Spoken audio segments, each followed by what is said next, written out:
심야 독서입니다. 며칠 전에 지인과 점심을 했어요. 요즘 페북 보기 싫다고 하시더라고요. 왜냐고 물었죠. 본인은 20대에 결혼해서 아이 낳고 전업주부로 전향했는데 동기들이 유학 다녀와서 이제는 자리 잡고 그럭저럭 폼나게 사는 거 보면 불편해진다고. 나랑은 비교도 안 될 만큼 평범한 애들이었는데 하면서요. 조금 우울해 하시더라고요. 그래서 그랬어요. 인생 피곤할 만큼 길어요. 지금이라도 뭐든 시작해보세요. 재능 있고 능력도 있으시잖아요. 지금 살았던 것보다 더 오래 살아야 할걸요, 우리? 원하건 원하지 않건 가네요. 그랬어요. 그렇죠. 요즘은 죽음이 두렵다기보다 삶이 더 두려운 시대죠. 특히나 한국처럼 복지가 아직 어려운 나라에서 나 몇 살까지 돈을 벌어야 하나, 얼마를 모아야 은퇴할 수 있을까. 생명 연장이 마냥 반가운 것만은 아닙니다. 인간에게 더 큰 짐을 주는 건 아닌가 비판적으로 생각해 보고요. 몇 년 전에 뉴욕타임즈 표지를 장식했던 아기 생각나세요? 오늘 태어난 이 아이는 142살까지 살 수 있다. 이거였는데요. 미국 텍사스 대학에서 노화 관련 질병 발생 늦추는 라파마이신 연구 중이라고 했죠. 동물 실험에 성공했고 인간 적응 시의 부작용에 대한 연구 중이라고. 이미 세계 곳곳에 120세 장수인들이 수두룩하다고 하죠. 2010년 일본 오사카 시내에만 120세 이상 장수인이 5천 명이 넘었다고 합니다. 미국 인구 통계청은 2050년이면 얼마 안 남았죠. 100세 이상 사는 사람들이 세계적으로 600만 명 정도로 추산한다고 해요. 놀랍죠. 현실적이지만 조금 끔찍한 상상 하나 해볼까요? 37살에 싱글남이 있다고 가정해봐요. 대학을 졸업하고 군대 다녀오고 어학연수 워홀 했어요. 입사한 지 6년 정도 되었고요. 동갑 여친과 결혼 예정이에요. 부모님은 IMF 이후로 정상 궤도로 올라오시진 못했지만 어찌어찌 입에 풀칠은 하시고 그도 그가 벌어서 살 정도는 할 수 있어요. 이 남자의 엄마는 전업주부 63세, 아빠 68세, 아파트 경비원. 아빠는 길어야 2년 정도면 더 이상 일을 하실 수 없을 것 같아요. 평균 수명이 100세 이상이 된다면 이 남자는 앞으로 40년 가까이 두 분의 생계를 유지해야 합니다. 그 남자의 와이프가 될 그녀도 외동딸이죠. 동일한 조건이고요. 맞벌이를 하면서 각각 본인 포함 인당 3명을 40년 동안 케어합니다. 그리고 부모님이 효자 효녀를 두고 하늘로 가실 때 그 부부는 이제 75이 됩니다. 그 사이 혹시 이세를 가질 용감한 본능을 발휘했다면 그 남자는 본인을 포함한 부모 넷과 부인, 자녀 총 7명을 부양해야 합니다. 자녀는 그나마 20년만 부양하면 되겠죠. 어느 순간 다시 부인은 일터로 나가 있겠죠. 그럼 다시 각각 3.5명을 부양하게 되겠죠. 그리고 75이 된 지금 이제야 나 하나만 먹여 살리면 되겠구나 했는데 그런데 이게 무슨 청천벽력 같은 뉴스인가요? JTBC 뉴스룸에서 여전히 신뢰감 주는 목소리로 손석희 앵커가 말하네요. 오늘 2058년 의학기술로 우리는 이제 150세까지 살 수 있다고 합니다. 아, 저도 올해는 은퇴하려고 했는데 더 일해야겠네요.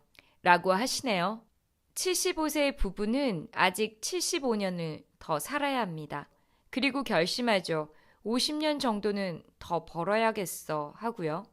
부부는 100세를 마감하는 12월 마지막 날 무알콜 음료로 파티를 하면서 이렇게 말해요. 우리 딱 30년만 더 고생합시다. 어느 남자의 자기 앞에 생이었는데요. 너무 냉소적인가요?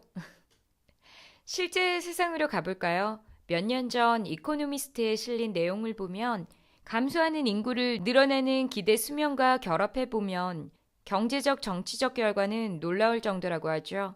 현재 유럽의 노동인구 100명이 연금 수령인구 35명을 책임지고 있다죠. 현재의 인구 감소 추세로라면 2050년에는 노동자 100명이 75명을 부양해야 한다고 합니다.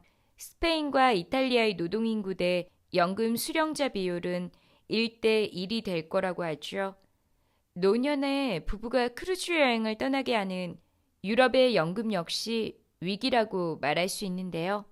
정치, 경제, 사회 제도를 만들어가는 사람들의 책임이 지금처럼 무거울 때가 없을 것 같습니다.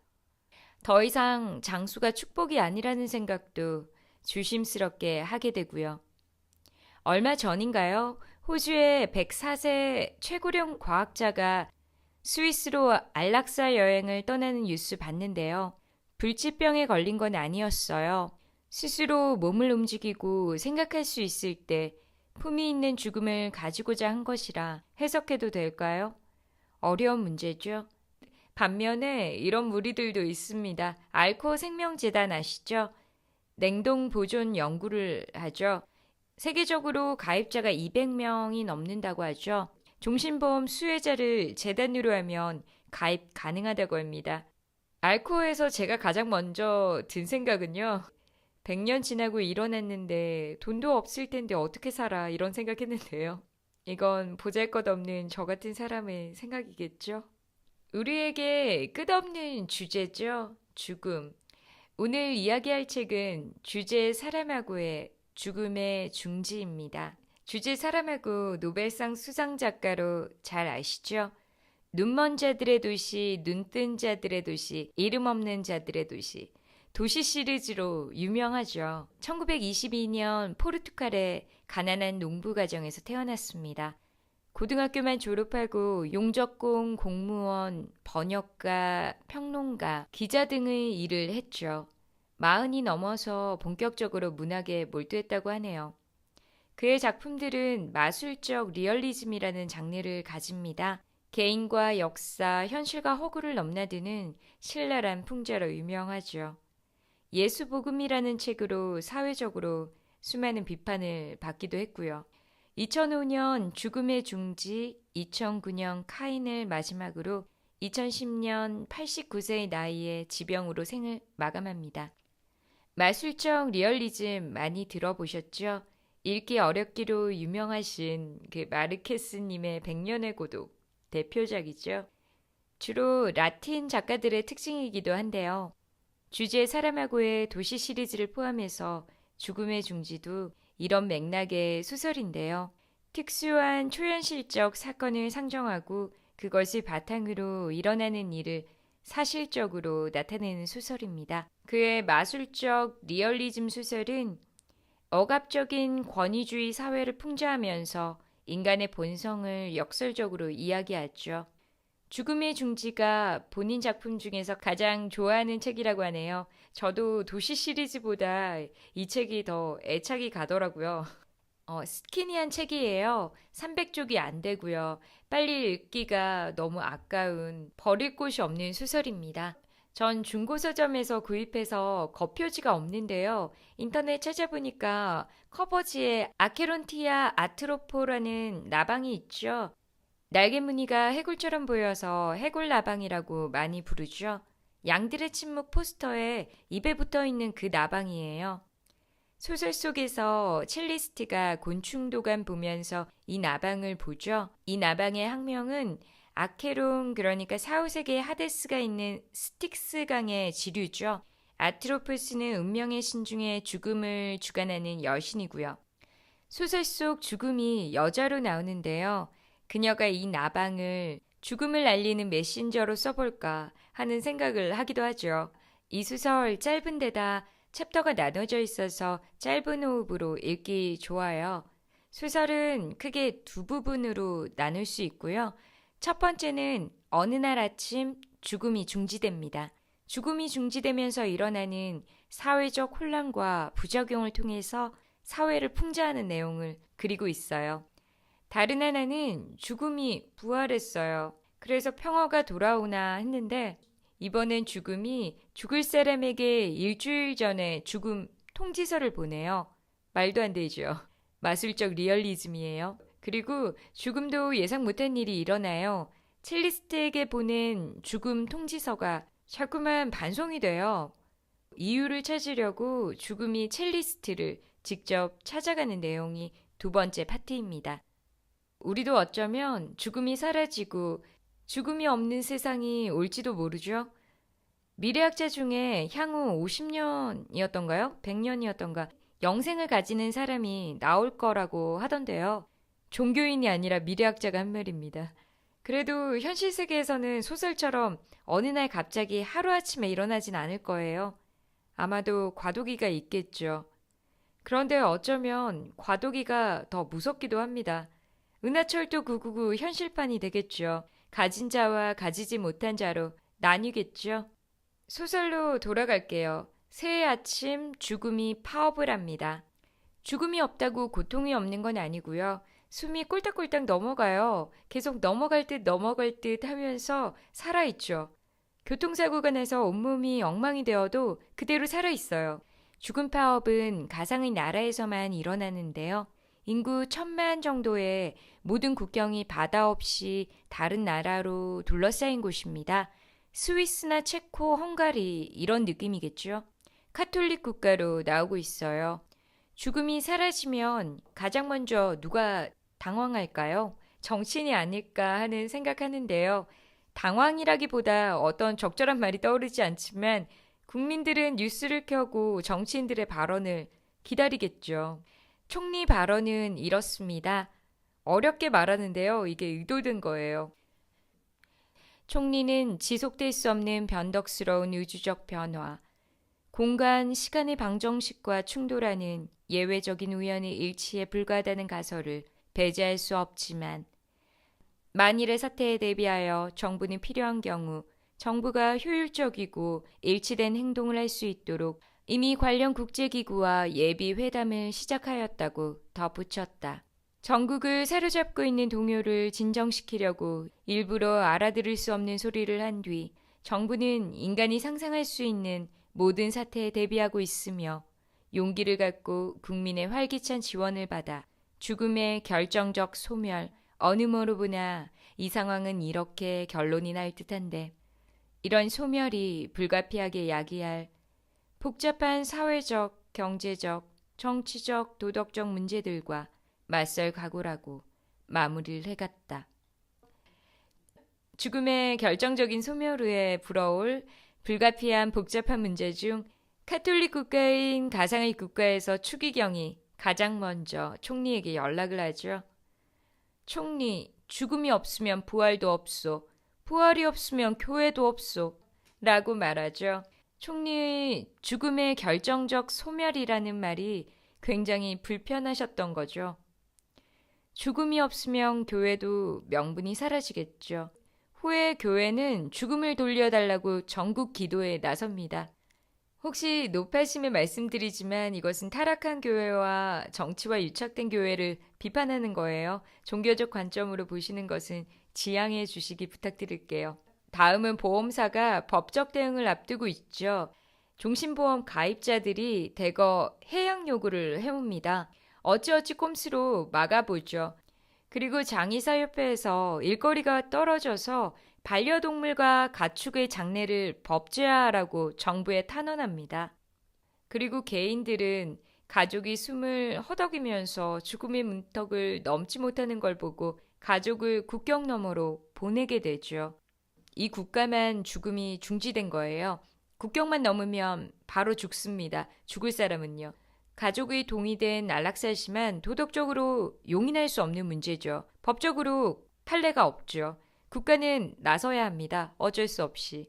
그것을 막으려고 국가는 자경단을 꾸리죠. 산송장을 하느님께 인도하려는 가족과 분쟁이 일어나겠죠. 그것을 중재해 주려고 마피아가 등장합니다. 마피아는 정부와 딜을 해요. 이 부분 재밌어서 읽어드리려고 하는데요. 사람들은 숨이 넘어갈까 말까 해서 힘들어하는 가족을 국경 너머로 보내고 싶죠. 정부는 자경단을 꾸려서 그걸 통제해야만 하죠. 도덕적, 사회적 관점에서요. 마피아가 돈을 받고 가족을 돕죠. 그런데 마피아는 자경단이 걸리적거릴 거예요. 그리고 마피아 입장에서 정부를 보면 지금 죽지 않는 사람들 때문에 골치가 아픈데 자신들이 조용히 처리를 해주면 정부도 고마워할 것 같고 그래서 딜을 합니다. 이 부분 읽어드릴게요. 신사협정을 맺읍시다. 전화를 건 사람이 말했다. 자경단들한테 물러나라고 명령하시오. 그럼 우리가 죽어가는 사람들을 국경으로 신중하게 보내는 일을 책임지겠소. 전화를 한 사람은 누구십니까? 전화를 받은 과장이 물었다. 질서와 규율을 걱정하는 사람들일 뿐이요. 우리 모두 우리 분야에서 매우 유능한 사람들이요. 혼란을 싫어하고 언제나 약속을 지키는 사람들이지. 간단히 말해서 정직한 사람이요. 그쪽 집단에 이름이 있습니까? 공무원이 물었다. 어떤 사람들은 우리를 마피아라고 부르더군. 하지만 마피아의 P에 F가 아니라 PH를 쓰는 마피아요. 왜 PH입니까? 원래 마피아랑 구분하려는 거요. 국가는 마피아와 협정을 하지 않습니다. 물론 공증인이 서명하는 문서로 협정을 맺진 않겠지. 다른 방식도 마찬가지입니다. 당신 직위가 뭐요? 과장입니다. 그러니까 실생활에 관해서는 아무것도 모르는 사람이란 뜻이군. 하지만 내 책임이 뭔지는 압니다. 지금 우리가 관심을 가지는 건 당신이 우리 제안을 권한 있는 사람에게, 다시 말해서 장관에게 전달할 수 있느냐 하는 것뿐이요. 당신이 장관을 만날 수 있는 위치에 있는지 모르겠지만 전 장관을 만날 수 있는 위치에 있는 사람이 아닙니다. 하지만 방금 나눈 이야기를 바로 내 상관에게 전달은 할 겁니다. 정부가 우리 제안을 검토하는데 48시간을 주겠소. 1분도 더 안 돼. 만일 우리가 원하는 대답이 안 나오면 혼수 상태에 빠지는 자경단원 숫자가 더 늘어날 것이라고 당신 상관한테 말하시오. 알겠습니다. 그렇게 하죠. 그럼 모레 같은 시간에 전화해서 어떤 결정이 내려졌는지 알아보겠소. 좋습니다. 메모를 해두지요. 이야기를 나눠서 즐거웠소. 나도 같은 말을 할 수 있으면 얼마나 좋겠습니까? 자경단원들이 말짱하게 집에 돌아오는 이야기를 들으면 생각이 바뀔 거요. 어렸을 때 하던 기도를 잊어버리지 않았다면 그렇게 되게 해달라고 어서 기도하시오. 알겠습니다. 나도 당신이 알 거라고 생각했소. 좋습니다. 그럼 딱 48시간이고 1분도 더 안 돼요. 하지만 다음에 이야기하는 사람은 틀림없이 내가 아닐 겁니다. 틀림없이 당신일 거요. 왜 그렇죠? 장관은 나하고 직접 이야기하고 싶어 하지 않을 테니까. 일이 틀어질 경우 책임을 져야 할 사람은 당신일 테니까. 사실 우리가 제안하는 건 신사협정이잖소. 알겠습니다. 안녕히 계시오. 안녕히 계십시오. 과장은 녹음기에서 테이프를 꺼낸 다음 직속 상관에게 이야기하러 갔다. 30분 뒤 카세트는 내무장관 손에 있었다. 장관은 카세트를 듣고 또 듣고 세 번째 들은 다음에 물었다. 이 과장은 믿을만 하오? 상관이 대답했다. 지금까지는 작은 불만도 가져본 적이 없습니다만. 물론 큰 불만도 없었다는 뜻이겠지? 큰 불만도 작은 불만도 없었습니다. 상관이 장관의 말에 담긴 비꼬음을 눈치채지 못하고 그렇게 대꾸했다. 장관은 카세트 플레이어에서 카세트를 꺼내더니 테이프를 끄집어내 잡아당기기 시작했다. 다 꺼내자 커다란 유리 재떨이에 놓고 라이터에 불을 갖다 댔다. 테이프는 주름을 잡히며 구겨지더니 1분이 안 되어 서로 엉키면서 형체를 알아볼 수 없는 시커멓고 곧 부서질 것 같은 덩어리로 바뀌었다. 저쪽에서도 과장과 이야기한 걸 녹음했을 겁니다. 상관이 말했다. 상관없어. 전화대화야 얼마든지 가짜로 만들어낼 수 있는 거니까. 사람 둘하고 녹음기만 있으면 되는 거 아니오. 중요한 건 우리가 우리 테이프를 불태웠다는 거요. 원본을 태우는 건 잠정적 사본들도 태웠다는 뜻이지. 말씀드릴 필요 없지만 전화 교환수가 모두 전화 대화를 녹음하고 있습니다. 그것도 사라지게 해야 할 거요. 알겠소? 네, 장관님. 그럼 이제 생각을 좀 하시도록 저는 자리를 비키겠습니다. 그럴 필요 없소. 이미 대답은 생각했소. 네? 사실 놀랄 일은 아니지만 장관님은 운 좋게도 생각이 아주 빠른 분이시니까요. 그게 사실이라서 다행이지 뭐요. 잘못하면 아첨이 될 수도 있는 말인데. 내가 실제로 생각을 빨리 하기는 해. 제안을 받아들일 생각이신가요? 아니, 역제안을 할 생각이요. 이런 말씀 드려도 좋을지 모르지만 저쪽에서 거부를 할 수도 있을 것 같은데요. 그쪽 대표는 단호하고 위협적인 표현을 사용했거든요. 만일 우리가 원하는 답이 안 나오면 혼수상태에 빠진 자경단원 숫자가 더 늘어날 것이다. 이게 그 사람 말입니다. 이보시오. 우리가 주고자 하는 답은 바로 그자들이 기대하는 답이요. 죄송합니다만 장관님 이해가 안 되는데요. 이보시오. 그게 당신 문제야. 당신 감정을 건드리려고 이런 말을 하는 건 아니지만 당신 문제는 장관처럼 생각할 수 없다는 거요. 다 제 잘못입니다. 제발 자신 탓은 하지 마시오. 혹시 당신이 장관으로서 나라에 봉사하라는 부름을 받게 된다면 이런 자리에 앉자마자 뇌가 도약한다는 걸 알게 될 거요. 그 차이는 상상도 할 수 없지. 네, 하지만 저는 일개 공무원으로서 그런 환상을 품어야 아무런 소득이 없습니다. 왜 이런 속담 잊지 않소? 이 물을 마시지 않겠다는 말은 절대 하지 마라. 그런데 장관님, 지금 장관님은 정말로 아주 쓴 물을 마셔야 할 것 같습니다. 상관은 타고 남은 테이프를 가리키며 말했다. 분명한 전략을 따르고 또 사태와 관련된 모든 사실을 알면 안전한 계획을 짜는 게 그렇게 어려운 일은 아니요. 어서 말해주십시오, 장관님. 모레 당신네 과장이 저쪽과 이야기를 한다고 할 때 사실 그 과장이 아닌 다른 사람이 장관의 협상자 역할을 할 수야 없겠지만 그 과정더러 저쪽에서 우리에게 한 제안을 검토하는데 동의한다고 하고 동시에 상황을 알리라고 하시오. 어떤 그럴듯한 이유 없이 자경단원 수천 명이 일에서 손을 뗀다면 여론과 야당이 가만히 있지 않을 거라고 말이오. 물론 마피아가 이런 일을 맡게 되는 건 그럴듯한 이유라고 할 수 없겠죠. 바로 그거요. 물론 약간 더 외교적으로 말해야 할 테지만 죄송합니다, 장관님. 그냥 말이 그렇게 나와버렸습니다. 어쨌든 그 지점에서 과장이 역제안을 하는 거요.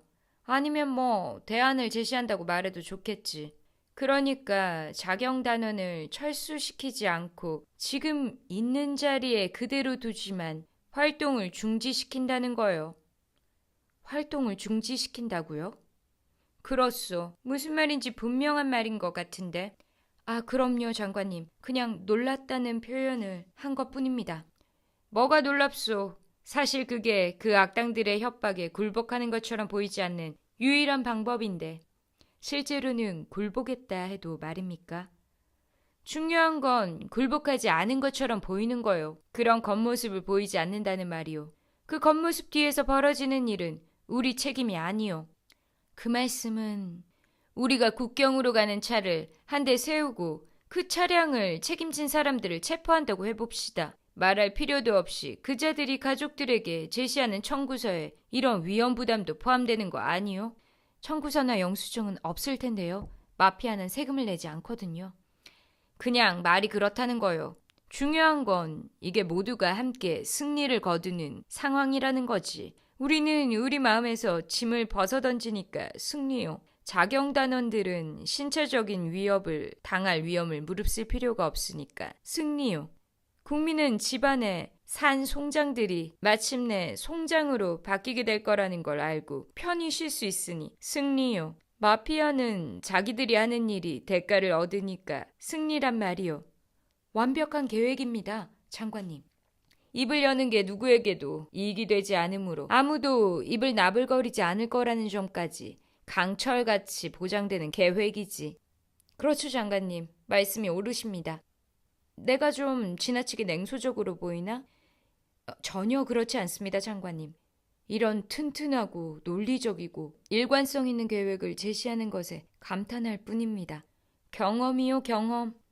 그렇습니다. 저는 가서 과장에게 장관님 지침을 전달하겠습니다. 그 친구 틀림없이 일을 제대로 해낼 겁니다. 아까 말씀드렸듯이 이제까지 이 친구한테 작은 불만도 가져본 적이 없습니다.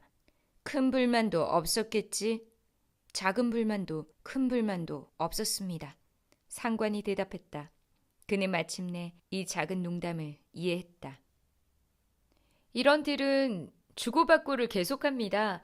포르투갈의 어떤 정치적 부분을 풍자한 것일 테지만 우리나라에 적용해도 하나 이상할 것이 없어 보이죠. 포르투갈의 지하경제 비율에 대한 풍자일지도 모르겠어요. 이 소설이 쓰여진 때가 10년 전쯤인데요. 그리스가 경제 위기를 맞았을 때 OECD가 그리스의 지하경제 비율을 25% 정도로 보았다고 하는데요. 이 정도면 150억 유로라고 하네요. 경제를 다시 일으킬지도 모르죠. 이 금액이면. 그 외에 지하경제 규모가 높은 곳이 터키, 멕시코, 포르투갈인데요. 30% 전후라고 하고요. 미얀마가 50% 정도대라고 하네요. 체감할 수는 없지만 포르투갈의 정치적 부분을 몰라도 이런 것에 비춰보면 마피아를 소재로 할 만도 할 것 같아요. 혹시 어떤 포르투갈의 정치적인 상황이나 마피아를 소재로 한 이유를 아시는 분 있으시면 좀 알려주세요. 궁금합니다, 정말. 그 외에도 사회적 문제는 계속돼요. 그 중에서 석양이의 집이라 불리는 요양시설이 있는데요. 죽음을 거부당한 사람들로 넘쳐나죠. 대부분 독자들이 죽음 파업까지는 디스토피아 소설이나 사회풍자 소설처럼 조금 흥미롭게 잘 보시다가 두 번째 이야기 죽음이 여자로 변장하고 첼리스트를 찾아가는 부분부터 좀 어이없다 생각하실지도 모르는데요. 전 뒷부분도 좋았어요. 이 책은 희극과 비극을 오가는 맛이 있는 그런 소설입니다. 아이러니하기도 하고요. 정영목 선생님 번역인데요. 옴기니 말에서 이렇게 마무리하세요. 정색을 하지 않은 소설에 정색을 하고 이러니 저러니 한다는 것은 꽤나 괴로운 일이다. 독자들은 부디 얼굴의 긴장을 풀고 나아가 마음과 삶의 긴장도 풀고 사람하고의 죽음과 음악과 시에 관한 명상에 푹 빠져보기 바란다. 라고 당부하시네요. 두 번째 이야기 보고 정색하실 분들을 위해 배려하는 것 같아요. 두 번째 이야기는 이래요. 너무나 평범한 반려견과 사는 싱글남이죠. 중년 남자예요. 오케스트라에서 그냥 평범한 첼리스트죠. 어느 날 너무 아름다운 여자가 나타나서 자신에게 관심을 보이죠. 반신반의하면서도 그녀를 떨쳐버릴 수가 없죠. 그런데 이건 죽음이 여자로 변장한 거예요. 반송되는 죽음 예고장을 직접 전달하려고요. 그녀와 첼리스트가 대화하는 장면들과 첼리스트가 여자를 생각하면서 잠 못 드는 장면들이 묘사되는데요. 이 부분을 그녀 대신 죽음이라는 명사로 바꾸고 문장을 읽어보시면 굉장히 철학적인 죽음에 대한 정의처럼 들려요. 전화상으로 하는 대화인데요. 첼리스트가 그녀에게 이런 말을 해요. 덱과 이야기를 하다 보면 꼭 무늬 없는 미로에 들어와 있는 것 같군요. 저는 이렇게 들리는데요. 이걸 어떤 여자에게 전화로 하는 말이 아니라 죽음에 대해 말하는 건 마치 무늬 없는 미로에 들어와 있는 것 같다는 거죠. 이런 말처럼 들려요. 첼리스트가 그녀가 오지 않는 것에 자책하면서 자신을 책망하는 혼잣말이 있어요. 아, 이 멍청아. 너는 완전히 백지처럼 행동했어. 결국은 완전히 다른 의미였잖아. 내가 알지도 못하고 앞으로도 절대 알 수도 없는 의미를 가진 말들에 내 마음대로 의미를 부여했어. 이런 독백인데요. 우리가 죽음이라는 것에 대해 하는 생각과 행동 같지 않나요? 정색하지 말고 읽어보시길 바라볼게요. 소설은 아주 짧지만 다시 읽고 싶고 또 밑줄을 치다 보면 끝이 없는 소설입니다. 마지막으로 이 소설 특징 두 가지 요약을 한번 해보면요. 첫 번째가 이름 없는 등장 인물이 되겠죠. 사람하고 대부분의 작품들의 특징이죠. 이 소설에서도 장관, 추기경, 장의사협회 회장, 석양의 집 의사 이런 식으로 직업으로만 지칭되는 인물들의 발언들이 한 개인이 아니라 어떤 집단들의 행동으로서 대중성과 보편성을 가지게 되고요. 사회적 현상으로 받아들여지게 되는 역할을 합니다. 두 번째 역시 다른 사람하고의 소설처럼 혼란스러운 구문, 구두점의 부재, 직간접 화법의 생략 같은 문체를 말할 수 있겠죠. 그의 소설 몇 권을 보다 보면 정말 중독성 있는 문체라는 생각하게 돼요. 처음에는 읽기가 굉장히 혼란스럽기도 한데요. 읽다 보면 이런 문체가 그가 말하고자 하는 사회적 문제에 대해서 강조하는 역할을 하는 걸 깨닫게 됩니다. 이 소설에는 죽음이라는 여인이 사람하고처럼 문법 파괴된 글을 방송국에 보내는 부분이 있어요. 이것을 보고 어떤 문법학자가 죽음의 글쓰기 기술에 대해서 비판을 하는데요. 이건 수치고 모욕이요. 과거의 모든 위대한 문학적 천재를 지켜보는 귀중한 특권을 가진 죽음이 이렇게 글을 쓴다면 우리 아이들은 도대체 어쩔 거요? 죽음은 오랫동안 세상에 있었으니 모든 지식 분야에 통달을 했을 것이 아니냐면서 아이들이 이런 언어적 기형을 흉내내면 어쩔 거란 말이오. 문법학자는 말을 맺었다. 이 부분인데요. 아마도 사람하고가 이런 형태의 소설들을 쓰면서 받아왔던 비판을 이 소설에 쓰고 있는 것 같은데요. 노벨 문학상까지 받으신 분이 우리 아이들에게 이렇게 엉터리 문법으로 된 문학작품 읽게 할까요? 뭐 이런 비난 많이 받으셨을 것 같아요. 어쩌면 어떤 최초의 사람하고의 글을 편집했던 편집자는 그들처럼 이건 조금 문법에 맞도록 고치면 어떨까요? 라는 제안을 조심스럽게 했을지도 모르죠. 그런데 이런 문체는 꾸준히 사람하고의 작품 세계에 흐르는 주제의식을 강화하고 독자의 몰입을 도와주는 정말 중요한 도구로 쓰이고 있습니다. 소설에서 사람하고가 죽음의 입을 빌어 한마디 하죠. 문법학자 양반, 이 정도면 잘 쓰고 있는 것이니 문법이니 구문이니 따지지 말아주세요.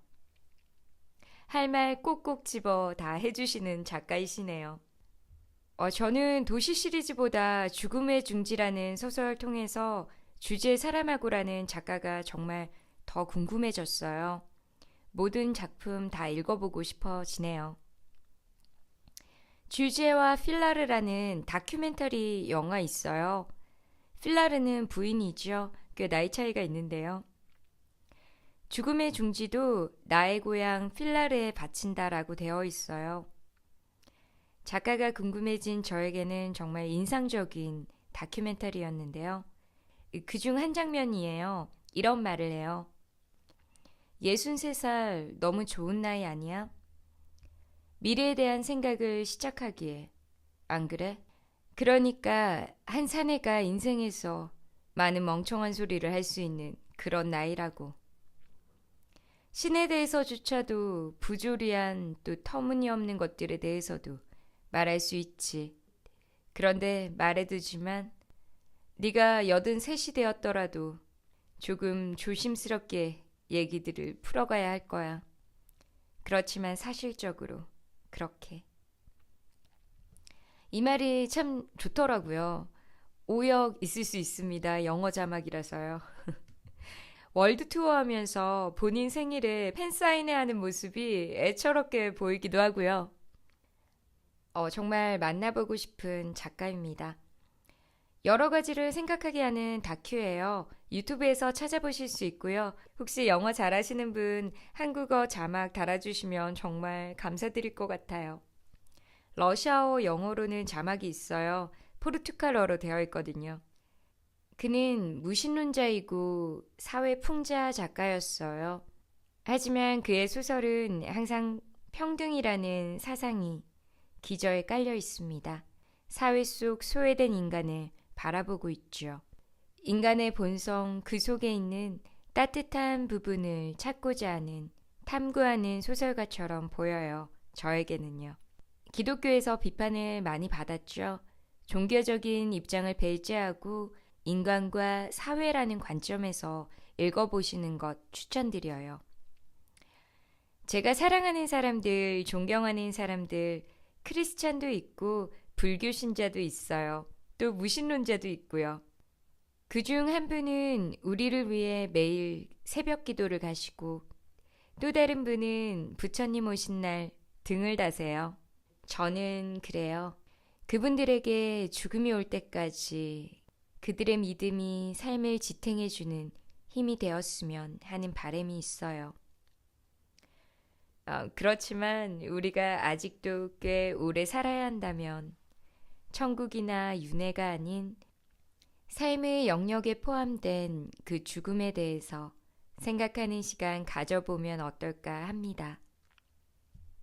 지금까지 주제 사람하고의 죽음의 중지였습니다. 그럼 다음에 또 봬요.